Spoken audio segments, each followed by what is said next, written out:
Ahoj, pojďte s náma na super feratu na Dachstein. Ferata je psaná za DE a je to docela náhůl. Já osobně to vždycky hledám podle stránky Bergenstein. Je tam všechno a najdeš tam přesný popis, co potřebuješ. Ráno jsme dali budíček na 3:30, aby jsme ve 4 hodiny startovali od auta a byli co nejdřív u stěny. Kdyby náhodou byl nějaký nával lidí, tak ať se tam s nima nepracáme hned na začátku.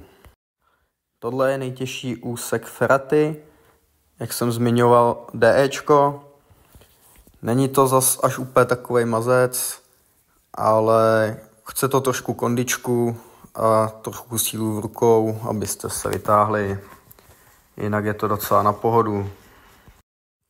Cestou vás čeká pár pěkných míst, kde vidíte krásně pod sebe, takže kdo se bojí vejšek, ať si radši sebou vezme plíny. Budou se mu docela hodit. Úplně nejsem moc zvyklý lézt feraty, takže samozřejmě jsem si zapomněl rukavice. Asi by se mi docela hodily, protože přece jenom je to trošku delší a za to lano rukavice se prostě hodí, tak na to nezapomínejte. Tohle je za mě nejhezčí úsek z celé feraty. Je to nádherný přestup přes takovou díru, uděláš nějakou otočku s kamerou, ať to trošku vypadá a je to tam.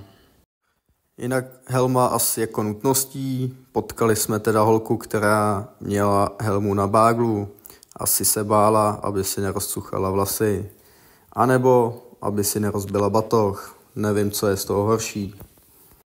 Pak už na vás čeká výlez na ledovec, kde vidíte poslední část feraty, kde se hromadí 1 000 000 lidí.